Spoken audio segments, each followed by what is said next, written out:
qu'est-ce qu'on va faire? Parce que là, en fait, je me suis dit, on est foutu. On croit que ça arrive aux autres, mais quand ça t'arrive,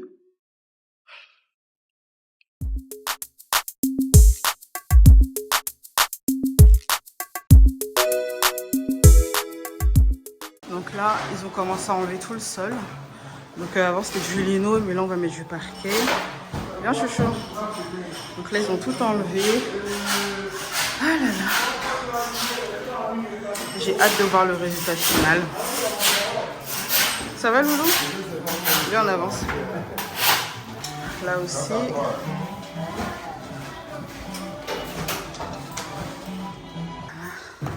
Là ils sont partis. Oh, ils ont tout enlevé, ça fait bizarre.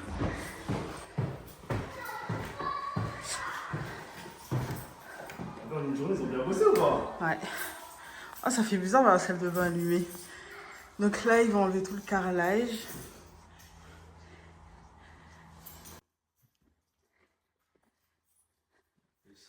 Oh, ils ont tout retiré. Voilà, pour un premier jour, je suis contente. 2 semaines passent, 4 semaines passent et on s'aperçoit que sur 7 travailleurs, il y en a que 4 qui viennent. Vu qu'Andy était en déplacement à ce moment-là et que c'était moi qui me déplaçais pour voir les travaux, donc moi, je tiens Andy informé de l'évolution des travaux. Bien. Adira, je reste là.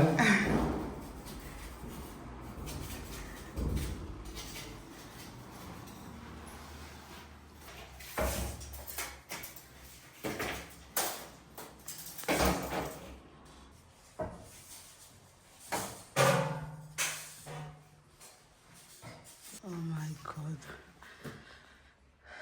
Là, ils ont tout enlevé.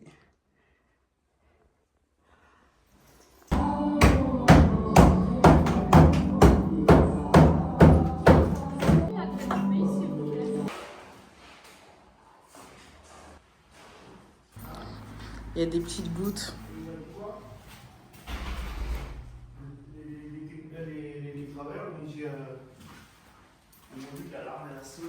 Il a dit. Ah ouais? Il a dit il était pas prêt. Zone sécurisée, nanana.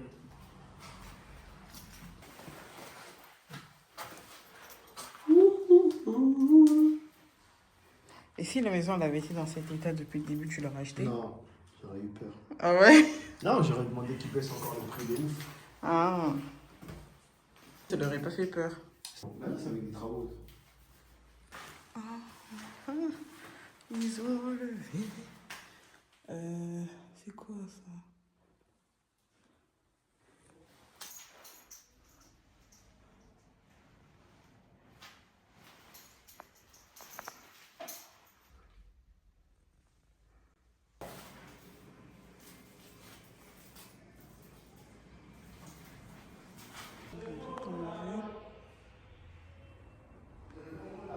Il essaye d'appeler ce prestataire et ce prestataire nous confirme que non, vous inquiétez pas, il y a moins de gars parce que il n'y a pas beaucoup de travail à faire dans votre maison. Donc le travail que ça demande, il n'y a pas besoin de mettre autant de personnes. Donc nous on dit ok, mais on s'aperçoit que c'est pas du tout le cas parce que à chaque étape, il y a des tâches qui doivent être réalisées et en fait, aucune tâche qui était réalisée. Soit c'était bâclé, soit c'était pas fait tout simplement. Je commençais à perdre patience parce que je me disais d'ici un mois, il y a la rentrée des enfants et on n'était même pas à 10% des travaux. Au final, de juillet à août, on s'est retrouvé de 6-7 personnes à une seule personne, pour vous dire. Et la seule personne qui est restée, vous allez l'entendre durant ce témoignage, c'est Antonio. Voilà. Antonio, c'est une personne qui bossait pour ce prestataire. Donc lui devait s'occuper du carrelage. Et pour information, il n'a aucun employé. Il dit qu'il a des employés, mais il n'en a pas. Pour nous, on sollicite une entreprise. Elle est dans les règles, elle est dans les normes, elle fait son travail. On n'est pas là à regarder, Qui est en règle, voilà, avec qui est en les règle, qui fait papiers quoi. ou Donc autre. nous, on rentrait Ouais. pas là-dedans. Mais on s'est rendu compte que, en fait, déjà, en fait, il a aucun employé. C'est des gens qui sollicitent pour venir faire des travaux. Par exemple, il leur disait, oui, venez tel jour, je te donne 50 € la journée, je te donne 100 €. Ça, on l'a appris par la suite par rapport à ces travailleurs. Mais nous, ça, en fait, on ne savait pas. Le temps passe et Monsieur Antonio, il fait d'abord l'électricité. Il fait d'abord l'électricité parce que dans la maison, il y avait Aucun luminaire. aucun luminaire. Au plafond, il y avait vraiment aucun luminaire à part dans les toilettes et la salle de bain. Mais dans les chambres, le salon ou autre, il y a vraiment aucun luminaire. Donc lui, il a d'abord fait l'électricité, il a fait les tranchées, on appelle ça comme ça. Eh, je m'y connais, hein, mais tellement ça m'a traumatisé. Tellement ça m'a choqué, je m'y connais. Donc il a fait les tranchées et tout. Voilà, il a fait passer les câbles, il a commencé à faire l'électricité pour voilà qu'il puisse avoir de la lumière. Ensuite, il fallait qu'il fasse le carrelage du rez-de-chaussée. Donc on voulait un carrelage spécifique et le temps de pose était assez long parce que le carrelage devait être posé en chevron. Moi, j'avais une idée de ce que je voulais chez moi. Mais ce prestataire avait une autre idée de comment ma maison devait être. Donc quand je lui disais je veux ça comme sol, je veux que ce soit posé comme ça, il me disait non, c'est mieux qu'on fasse comme ça parce que si tu veux ce modèle-là, ça prendra plus de temps, donc la livraison prendra plus de temps. Et je me disais mais ok, c'est pas grave, et moi c'est pas ce que je veux, parce que moi le but c'est pas d'accepter ce qu'on me dit de faire, parce que plus tard je vais regretter, et ça après je vais dire à Andy non mais Andy en fait finalement j'aime pas, il va me dire bah pourquoi t'as accepté, et voilà, après ça crée des conflits, ça crée des problèmes. Je sais même plus combien de temps, voilà, il a mis presque un mois à faire tout le rez-de-chaussée. De toute façon vous allez voir avec les vidéos, franchement c'était un travail. Le carrelage qu'il a posé, il était incroyable.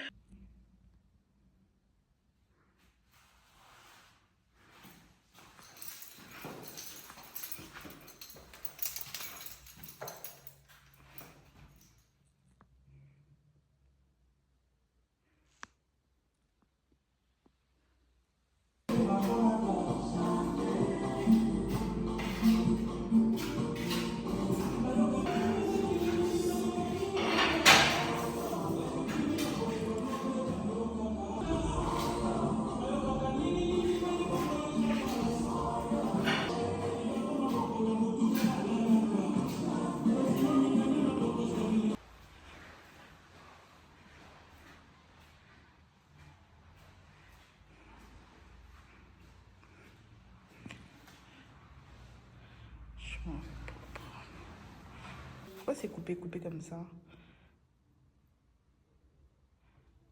Pourquoi c'est coupé? Et là, il compte faire quoi? Il compte rajouter ou...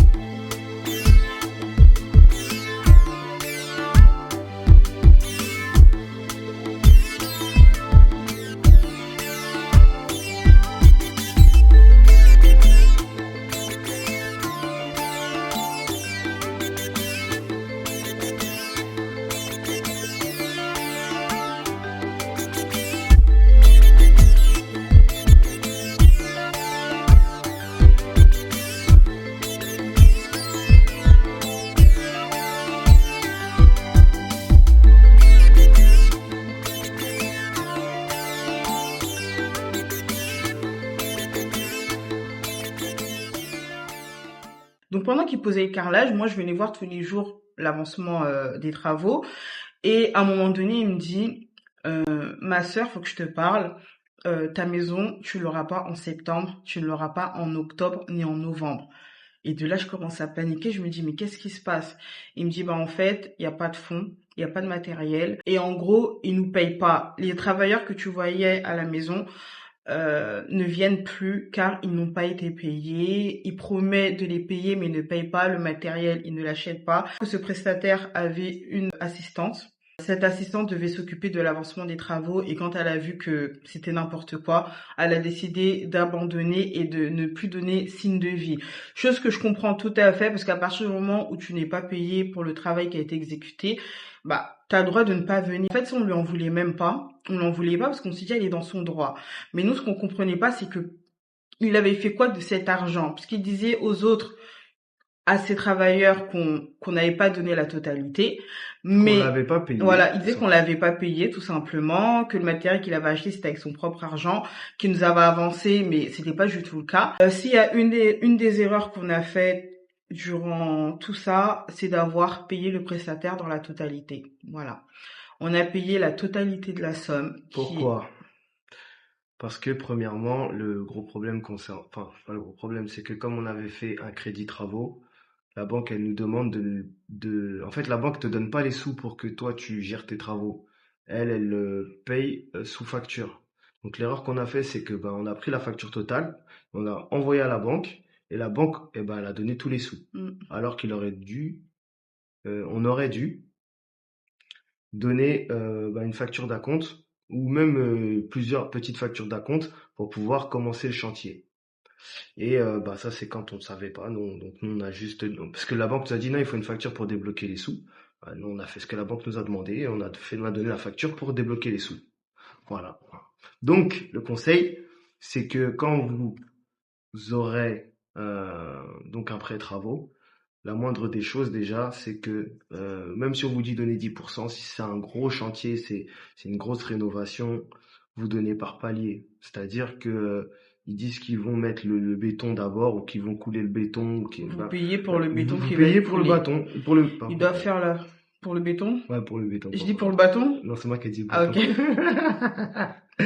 Non, en fait, vous payez pour la somme pour laquelle ils sont en train de travailler. Ils doivent faire la pose des toilettes, vous payez pour la Pose des toilettes. Payez Voilà. pas pour La pose des pose de toilettes, la salle de Les bain, toilettes, plus le carrelage, plus tout. Non. Ils posent les Voilà. sanitaires, vous payez pour la pose des Nous, c'est sanitaires. l'erreur qu'on a fait Voilà. parce qu'en tout, on a pris 2 entreprises et c'est l'erreur qu'on a fait pour les 2 entreprises. Les travaux, ça va pas du tout. Et de là, j'appelle Andy en panique. Je dis voilà, regarde ce qu'il m'a dit. Qu'est-ce qu'on va faire? Qu'est-ce qu'on va faire? Parce que là, en fait, je me suis dit, on est foutu. On a donné tout cet argent, on a fait le virement en direct. Je me suis dit, on va devenir quoi? En fait, moi, j'étais en panique, hein. Je me suis dit, mais en fait, je me suis dit, on croit que ça arrive aux autres, mais quand ça t'arrive, j'étais choquée. Et de là, Monsieur Antonio me dit, ma sœur, sache que moi, c'est les mots qu'il me dit, hein, mot pour mot. Sache que moi, je crains Dieu. Tant que cette maison n'est pas terminée, je ne partirai pas. Pourtant, il était pas payé, hein. Depuis le début, il avait pas été payé. Et moi, je lui disais, mais pourquoi tu pars pas? Parce que, en fait, moi, j'avais de la peine pour lui. Parce que je me disais, mais t'es pas payé, mais pourquoi tu pars pas? Il me dit, non, je partirai pas parce que je peux pas vous laisser et partir comme ça. Et ça m'a tellement touchée. Je me suis dit, mais l'imposteur en question, on l'appelle, on lui dit, écoute, là, il revenait de son séjour. Donc on lui dit oui, qu'est-ce qui se passe? Apparemment, t'as payé aucun matériel, t'as fait aucun achat. Il me dit si, regardez, il nous envoie des bons de commande. Et en fait, nous, quand on regarde, on survole. En fait, on regarde pas avec précision. Et en fait, les bons de commande qu'il nous envoyaient, c'était pas des bons de commande, c'était des bons d'acompte. En gros, tant que t'as pas réglé la compte, t'auras pas ta commande en fait. Donc lui, il faisait passer ça comme si en gros, il avait fait la commande. Et plus je regardais les bons, plus je me rendais compte qu'en fait, c'est à compte inversé. Donc moi, je disais, mais il y a un problème. En fait, il a rien payé. Donc là, on le confronte, on lui dit de venir, donc il vient, et là, on lui dit qu'en gros, on a besoin d'arrêter le chantier avec lui. Donc, on a besoin qu'il nous rembourse. On a dit qu'il nous rembourse pas la totalité, parce qu'il y avait quand même des choses qui avaient été achetées, mais en gros, qu'il nous rembourse le reste, parce que le reste n'avait pas été fait, n'avait pas été acheté, et en gros, voilà quoi. Et de là, il nous dit, oui, je ne vous rembourserai pas votre argent. Vous reverrez pas votre argent. En fait, il connaissait son jeu parce que c'est quelque chose qu'il fait tout le temps. Voilà, on n'est pas les seuls qu'il a arnaqué, tout simplement. Et il nous a dit, même si vous faites quelque chose, j'aurai rien du tout. Là, je me suis dit, comment ça, il aura rien du tout? Ce qui est dommage avec la loi française, c'est qu'en fait, quand tu as un problème avec une entreprise, c'est un litige commercial. Et donc, comme c'est un litige commercial, c'est tribunal du commerce. Donc après, il faut déposer des plaintes. Après, il faut faire intervenir un huissier de justice. Après, il faut que l'huissier il vienne et qu'il vienne faire des photos, patati patata, nani nanana.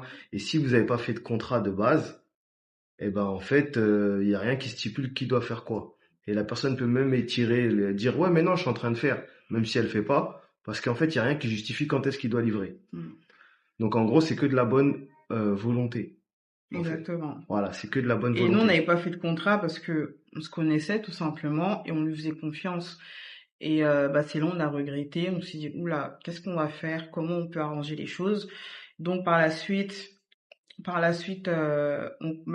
comme il connaissait les membres de sa famille, on contacte un membre de sa famille pour essayer d'arranger les choses parce que nous on pouvait pas rester comme ça. En fait, on avait plus d'armes, en fait, on n'avait plus rien. On avait des économies, mais c'était pas pour ça en fait. C'était pas pour prendre une nouvelle entreprise. Nous, ce qu'on voulait, c'était juste récupérer notre argent ou qu'il puisse continuer les travaux. Donc on contacte cette personne. Le membre de sa famille, on lui dit écoute, on aimerait faire les choses à l'amiable. La personne à qui on a demandé de l'aide, c'est une personne qui est très proche d'Andy, c'est son ami, comme ils se disent frères. Et quand on lui a demandé de l'aide, c'était pas dans le but de nuire à cette personne-là, justement c'était pour arranger les choses. Donc cette personne, en lui demandant de l'aide, nous faisait croire qu'elle nous aidait, mais elle nous aidait pas du tout en fait. Quand on lui demandait des contacts, elle nous disait oui, je vous envoie le contact ce soir, oui, j'appelle ma famille ce soir. En fait, cette personne, elle faisait rien. Elle faisait rien parce que peut-être qu'elle se disait c'est pas mon histoire, je ne suis pas mêlée, mais c'est grave parce qu'en fait, bon, je vais pas me m'étaler dessus, mais c'est méchant. Dans la vie, il faut savoir. En fait, faut prendre parti. En fait, faut prendre parti. Tu peux pas dire que ça me regarde pas. Dans ce cas-là, si ça te regarde pas, en fait, c'est que tu penses qu'à toi. Il viendra aussi le moment où toi aussi tu auras des problèmes, mais quand ces problèmes arriveront, eh ben, les gens aussi diront, bah, ça nous regarde pas. Et on va aller même encore beaucoup plus loin que ça. C'est que, en fait, moi, j'ai pas besoin de... Si tu fais partie de mon cercle d'amis, c'est que je te fais confiance. Sinon, on n'est pas amis, en fait. Dans l'amitié, il y a ce qu'on appelle la loyauté. Donc, qu'on le veuille ou qu'on le veuille pas, c'est grâce aussi à ce genre d'événements ou ce genre de situation qu'on fait après aussi le tri sur ses amis. Parce qu'en fait, les vrais amis sont là en tout temps. Il y a un verset que j'aime bien qui dit que l'ami, dans le moment de détresse, Se montre un frère. se montre un frère. Et c'est dans ce genre de moment, tu sais qui est vraiment ton ami et qui ne l'est pas. Parce que le vrai ami se soucie de toi, il se dira, ah, moi, si ça m'arrivait, j'aimerais au moins qu'on fasse ceci pour moi. Mais celui qui se dit, oh non, ça me regarde pas, c'est pas un ami, en fait. Aussi simple que ça. Après, il pourra justifier comme il veut, mais les faits sont là, en fait. Et après, c'est pas grave aussi parce que c'est la sélection nationale. C'est la sélection naturelle. C'est-à-dire que le bon Dieu, il sait comment il fait les choses. Exactement. Cette épreuve, comme c'était une épreuve à 40 000 euros, et ce qui est bien, en fait, c'est elle nous a permis de faire le tri. Ça veut pas dire que on parle plus aux gens, non, c'est pas ça. On sait qui est qui. On sait qui est qui. Parce que dans ce problème-là, on s'est trouvé confronté.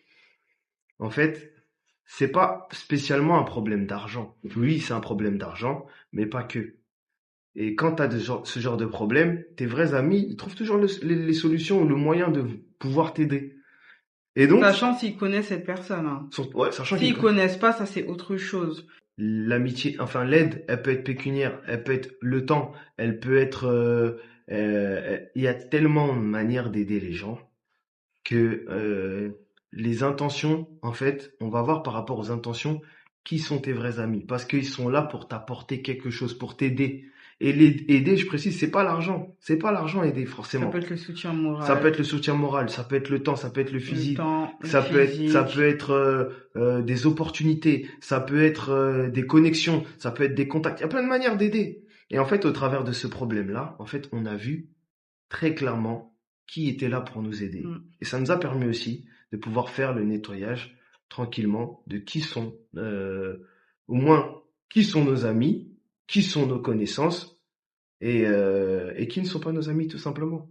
Au vu de la situation, je m'aperçois que la seule solution que j'ai, c'est de l'exposer, voilà, tout simplement. Sa famille me contacte en me disant oui, mais qu'est-ce qui se passe, pourquoi vous nous avez pas appelé pour qu'on puisse régler la situation. Je me suis dit mais on a essayé de vous joindre, mais la personne qui était censée nous mettre en contact, voilà, motus et bouche cousue. Donc de là ils nous disent non, on va essayer de trouver une solution. Et sa famille me rappelle en me disant mais lui il nous dit que vous l'avez pas payé, qu'il a fait les travaux, qu'il a fait... En fait, tout ce qu'il nous disait, je me suis dit mais en fait c'est nous les fous du bus ou... Exactement. Et de là, je me mets à envoyer toutes les preuves de virement, j'envoie toutes les photos de l'appartement, les vidéos de l'appartement, comme quoi ça a vraiment pas été fait et tout. De la maison. J'envoie toutes les vidéos de la maison, j'envoie vraiment au stade où il a laissé les travaux. Et de là, ils me disent que ils peuvent pas faire grand-chose de leur côté parce que lui, en fait, est fermé et ne veut rien savoir. Donc, en gros, la seule solution qu'on a, c'est d'avancer et de continuer les travaux sans lui. Je me dis non, c'est pas possible. Donc, je mets fin à la discussion avec sa famille et il y a quelqu'un d'autre qui me contacte. Voilà, la deuxième personne très importante de notre témoignage. Donc, la première personne, c'était Antonio. La deuxième personne, c'est John. John, c'est une personne que je ne connais pas. Il me contacte sur Snapchat et me dit oui, est-ce qu'on peut parler, est-ce qu'on peut discuter parce que la personne que t'as publiée en fait, c'est mon petit. Donc là, je parle avec Andy, je dis voilà, regarde, il y a telle personne qui m'a contacté, il me dit que c'est vraiment un grand à ce gars-là et il aimerait parler avec moi. Donc il me dit ok, bon, bah, s'il parle par rapport à lui, il y a pas de problème. Donc je parle avec John, donc il se présente, il me dit voilà, il fait ci, il fait ça. Et il me demande de lui raconter l'histoire. Donc moi je lui raconte. Et quand il me demande de lui raconter, il me dit ah parce que lui il nous dit à nous que non c'est faux, vous êtes des menteurs, vous n'avez pas payé la totalité, qu'il a fait les travaux chez vous. Et là je me remets encore à envoyer toutes les preuves, les photos, les vidéos, les virements. Et là il se rend compte qu'en fait bah son petit c'est un mythomane. Et ce qu'il a fait, je trouve ça très gentil, parce qu'il n'était pas du tout obligé, parce qu'il ne nous connaît pas de base. Euh, Ce qu'il a fait, c'est qu'il a pris cette histoire comme si c'était la sienne. Il nous a pris comme si on était ses petits frères, et il a fait en sorte de laver notre honneur, en exposant aussi cette histoire, en disant que c'était pas nous les fous du bus, mais tout simplement lui, quoi. Donc de là, il fait des stories, il relaie les informations que je lui donne. Et franchement, John, si tu passes par là, que Dieu te bénisse. Merci, John. Vraiment, t'es vraiment un homme avec un grand cœur. Et il a pas fait que ça, en fait. Il est venu dans notre maison pour constater les travaux qui n'avaient pas été effectués, pour constater aussi les dégâts, tout simplement. Et là, il s'aperçoit très clairement que son petit gars, là, il n'a rien fait. Il a même pas fait 20% des travaux qu'il devait faire. Et de là, il nous propose son aide, mais comme c'est une personne qui habite pas en France, je crois, il nous a été d'une aide vraiment, mais vraiment incroyable. Je me souviens, tout le temps, il prenait nos nouvelles. Tout le temps, il nous demandait si ça allait, si on avait besoin de quelque chose.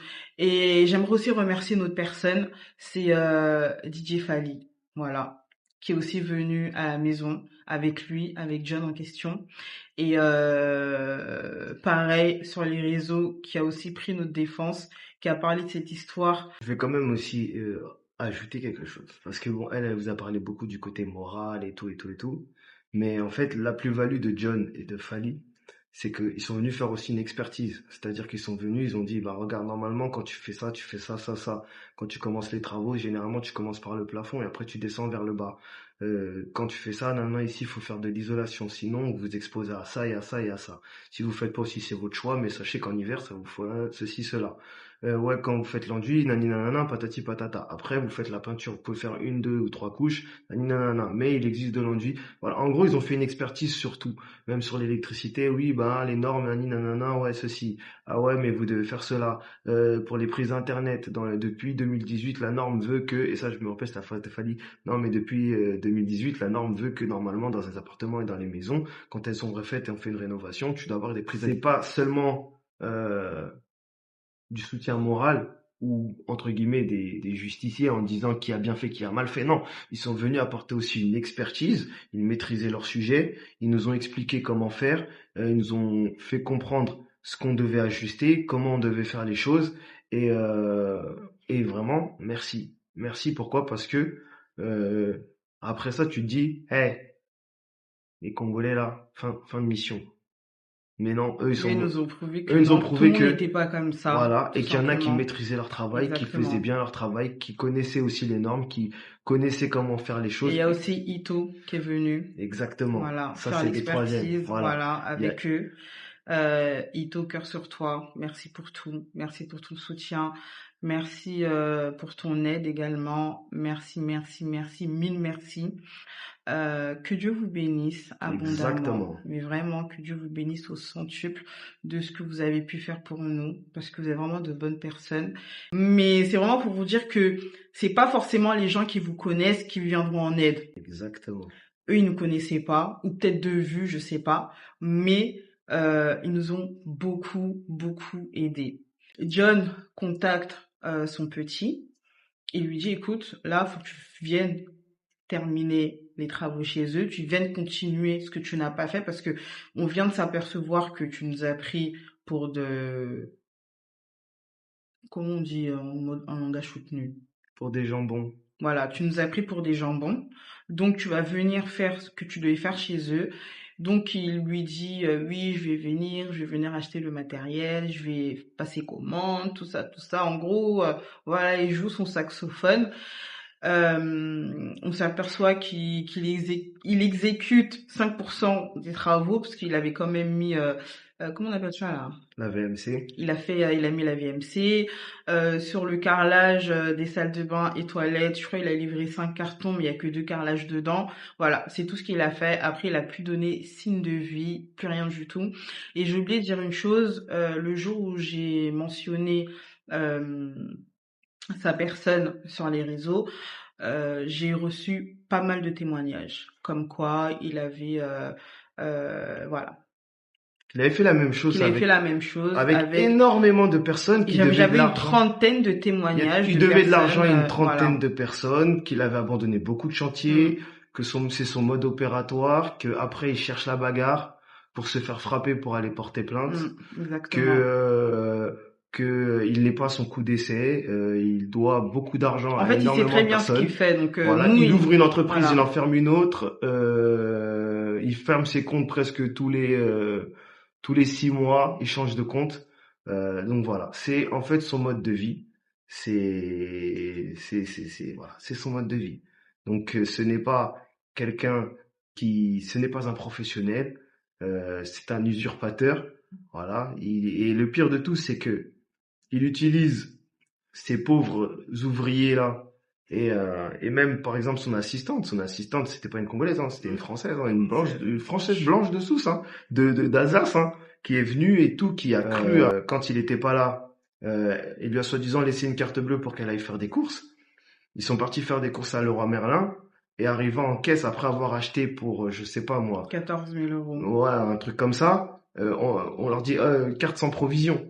Et ils réessayent, ils l'appellent, et c'est eux qui nous racontent. Ils nous disent, ouais, on arrive à la caisse, on est passé pour des idiots, on a perdu presque 2 heures à acheter tout le matériel, on a bien choisi, on avait tout préparé, on avait les bons de commande et tout, on arrive en caisse, on nous dit que la carte, elle passe pas, on rappelle une deuxième fois, ils nous disent si, ça va passer, et au final, elle passe pas, et eux-mêmes, en fait, ils sont tombés des nues, parce que dans cette manière de faire, en fait, c'est tout le monde. Il prend tout le monde pour des idiots et il fait perdre son temps à tout le monde. Et ça peut même créer des histoires à des gens qui n'en veulent pas. Parce que cette fille qui s'est présentée chez nous, elle s'est présentée comme une professionnelle. C'est aussi, on aurait pu aussi lui en vouloir, au même titre qu'Antonio et toutes les personnes qui sont venues chez nous. Parce qu'ils ont participé à ce mensonge pour lequel il se vante d'avoir une entreprise. Mais en fait, non, il n'a rien du tout. Et oui, il a une entreprise comme tous les bons entrepreneurs ont. Aujourd'hui, c'est une entreprise, ça vaut rien. Tout le monde va chez Legal Start. Tu ouvres ton entreprise, t'en as pour 10-15 minutes. Dans 2 jours, t'as ton cabis, oui. Mais c'est pas ça qui prouve que t'es efficace. Et donc, la supercherie de son mode opératoire, c'est que les premiers jours, il va ramasser les gens à Leroy Merlin, je sais où, et il les fait venir chez toi. Quand c'est pour faire de la casse, bah oui, si tu vois des gens qui travaillent, il y a peut-être 5-6 personnes, tu te dis, ah ouais, c'est sérieux, c'est efficace.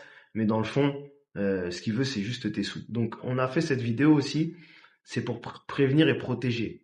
C'est-à-dire dans le sens où c'est pas parce que vous voyez des gens venir chez vous, qui sont habillés en tenue de travail, qui commencent à travailler, que vous aurez les résultats.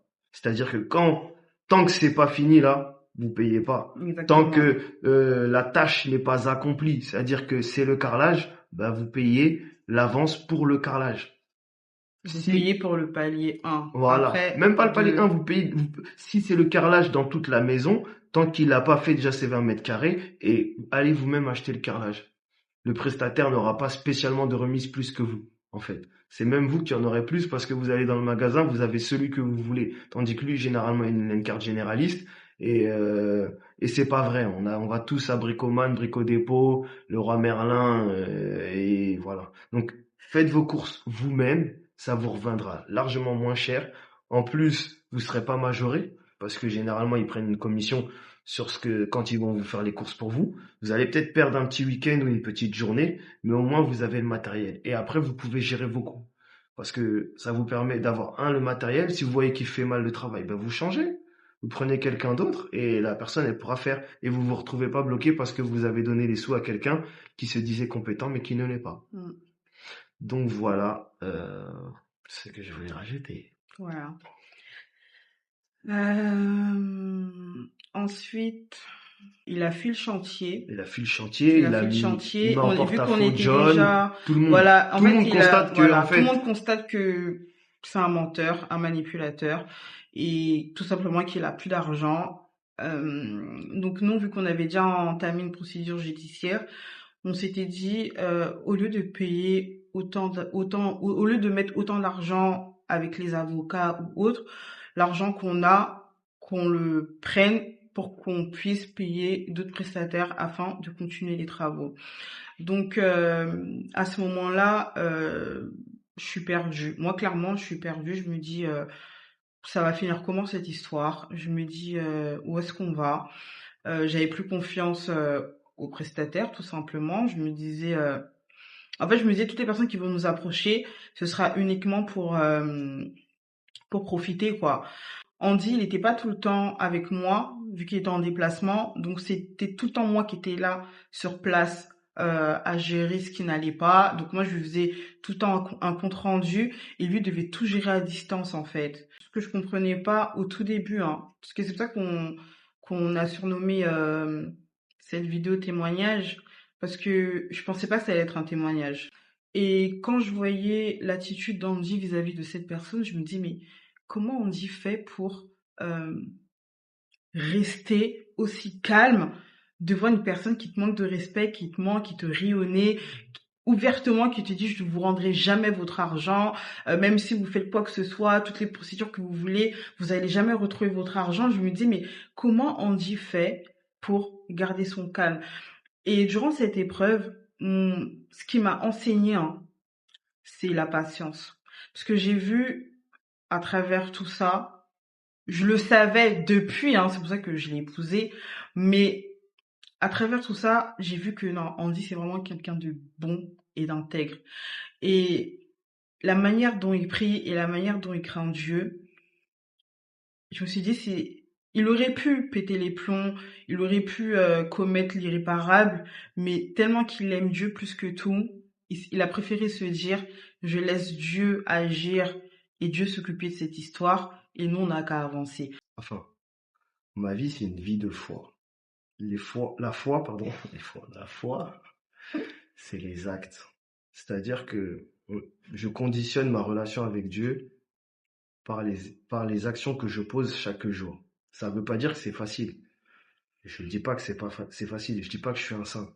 Mais ce que je dis, c'est que c'est dans les moments d'épreuve qui déterminent ton identité. On dit que quelqu'un est patient parce qu'il a su attendre. On dit que quelqu'un est tempérant ou qui se maîtrise parce que à ce moment-là, tout le monde aurait perdu la maîtrise. Et donc, en gros, très clairement, moi, à ce moment-là, pourquoi je pète pas les plombs? Parce que je me dis, comme dirait Lorenzo, l'argent, ça va, ça vient. Mm. Et ça, c'est une vérité. En second, moi, je crois fermement en Dieu. Et je sais que Dieu, c'est le créateur. Et c'est ma source, en fait. C'est pas cet usurpateur qui est ma source. Et c'est pas le peu qu'il a pris qui fait que demain, j'aurai pas. Et c'est ça le problème de beaucoup, c'est qu'ils regardent à ce qui est palpable. C'est pas parce que tu perds aujourd'hui que demain t'auras pas. Par contre, tu peux tout perdre si tu te focalises sur ce que tu as perdu. Moi, je me focalise que sur Dieu. Je me dis, bah vas-y, c'est des choses qui sont arrivées, ça m'a enseigné, ça nous Mais tu sais que enseigne. ça m'a fait penser à l'histoire de Job, hein. Aussi, mais ça, on y reviendra. Mm. Et pourquoi ça m'a fait... je me suis focalisé en Dieu parce que, entre-temps, moi, je suis pasteur. Hein. Même s'il a voulu salir mon nom gratuitement, il a essayé. Mais, comme on le dit, le témoignage. Vous pouvez voir tous les gens de mon entourage, ils vous diront qui je suis. Allez voir tous les gens de son entourage, ils vous diront qui il est. Mm. Et on va voir d'entre les deux qui a raison. Raison pour laquelle John est venu, et quand John est venu, il a vu. Et lui-même, ben, voilà. Tout ça pour dire quoi? C'est que ta vie doit être l'exemple de ce que tu crois, de ce que tu penses, et ce que tu penses être. Moi, je pense être chrétien, je pense être enfant de Dieu, conduit par la parole. Ben, j'essaye du mieux que je peux d'agir comme ça. Être bon avec mon prochain, même si lui, il a fait ce qu'il a fait, en fait, c'est pas ça qui va déterminer ce que moi je vais devenir. Par contre, ce qui est bien au travers de ça, c'est que ça nous montre qui est qui. Parce que la vie ne s'arrête pas à ce qu'on a vécu ce jour-là. Mm. Il y a l'avenir et il y a demain. Et je sais que demain, j'aurai encore d'autres choses encore merveilleuses que Dieu va m'accorder. Et parce que la vie ne s'arrête pas à ça. Amen. Peut-être même que Dieu permet qu'aujourd'hui, on rencontre ça pour que demain, quand on aura plus, eh ben, c'est déjà éliminé. Ils sont déjà éliminés. Ils sont déjà éliminés de notre chemin. Et donc voilà. Donc voilà mon ressenti. Mon ressenti en dehors de ça, c'est que tout simplement, je me focalise pas sur la perte, sur l'échec. Sur le coup, je me dis que ma relation avec Dieu est beaucoup plus importante que le matériel. Voilà, c'est pour ça que je pète pas les plombs, c'est pour ça que je m'énerve pas, parce que quand pour toi vraiment Dieu c'est le centre, ça fait mal parce que tu perds. Voilà, les gens sont prêts à tout pour l'argent. Chacun son maître. Moi, mon maître, c'est pas l'argent, lui, c'est l'argent. Mm. Pour l'argent, il est prêt à tout. Donc voilà. Ce que vous vivez ne détermine pas ce que vous êtes. C'est-à-dire que, et ne vous laissez pas contaminer par les personnes qui sont mauvaises. C'est pas parce qu'ils ont mal fait les choses, ou qu'ils sont mauvais, ou tous, que nous, après, on doit devenir comme eux. Non! Ça, c'est leur mode de vie, Mm. c'est leur manière d'être. Et vous en apprendrez plus sur vous-même quand vous passerez ce genre d'épreuve. Pourquoi? Ça vous rapprochera de Dieu. Exactement. Vous verrez que, en fait, il n'y a aucune épreuve qui est plus forte que Dieu. Il n'y a aucune situation qui est plus grande que Dieu. Parce que nous, quand il nous arrive ça, là, autour de nous, on voit qu'il y a beaucoup de gens qui prennent le large. Pourquoi? Parce qu'ils ont peur. Ils ont peur des chiffres. Très clairement, ils ont peur des chiffres. Et se comptent sur les doigts de la main ceux qui viennent nous aider. Mm. Pourquoi? Et c'est bien ce que je disais tout à l'heure, ça permet aussi de faire le tri, de savoir qui sont tes amis et qui ne le sont pas. Et je le répète, la Bible dit que l'ami se montre un frère dans les moments de malheur. Donc c'est dans des moments comme ça là que tu vas voir qui sont tes vrais amis. Parce que ils auront peut-être pas les sous, mais ils vont essayer de te trouver une solution. Ou moins, ils vont t'appeler juste pour essayer de compatir avec toi. Ils vont passer du temps pour essayer de te réconforter. Ils vont essayer de te motiver. Ils vont essayer de te trouver des solutions. Et c'est là que tu te rends compte qui sont les vrais amis. Et c'est pour ça qu'on a dit tout à l'heure, dédicace à Ito. Parce que Ito, il vient dans cette histoire pour nous trouver des solutions, pour nous réconforter, pour nous dire, vous allez y arriver. Mm. Vous inquiétez pas, on est là. Je suis avec toi, t'inquiète. Et c'est le message que nous, on voulait transmettre aux gens. C'est que même si vous rencontrez un truc qui peut vous sembler être insurmontable, c'est pas vrai. Tant qu'il y a de la vie, il y a de l'espoir. Exactement. Tant qu'il y a de la vie, il y a de l'espoir, il y a le moyen de trouver une solution pour régler le problème. Maintenant, c'est pas facile et il faut s'accrocher.